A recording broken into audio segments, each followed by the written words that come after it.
Хуманоста е она што годинава ги карактеризира Штипјани. Благодарејќи на неколкуте соодветни институции и Советот на млади, голем број хуманитарни активности се организираа со цел да им се помогне на лицата кои имаат потреба, без оглед дали од здравствена причина или се работи за семејства во социјален ризик. Покрај Црвениот крст, чија општинска организација во Штип ги следи меѓународно поставените постулати кои се однесуваат пред се на хуманоста, последниот период и Советот на млади при општина Штип се вклучува со акции од ваков вид. Во блиски дни организираат две хуманитарни акции. Првата во чест на името и делата на Тоше Проевски. Хуманитарен настан кој што ќе го организираме на 15 октомври во Кафе Барк дома.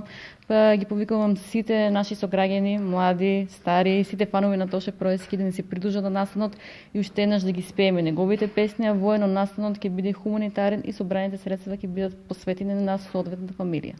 Втората акција Советот на млади ќе ја организира во соработка со Сдруженијето за помош на социјално исклучени лица и ризични групи Цивитас, кое во изминатиот период активно беше вклучено во собирање парични средства за помош на поголем број семејства. Најновата акција која ќе се организира на новиот плоштад Спроти нама ќе се случува на 24 октомври, а ќе се однесува на собирање на облека, средства за хигиена и играчки кои ќе бидат донирани онаму каде што се најмногу потребни. Настанот ќе се реализира под мотото Хуманост е доблест на големите луѓе, па еве, сите оние кои што се заинтересирани и кои што сакаат да донираат парче облека, она кој што нив може би е непотребна, но на некому е од голема корист и од големо значење, нека повелат во 10:30 часот.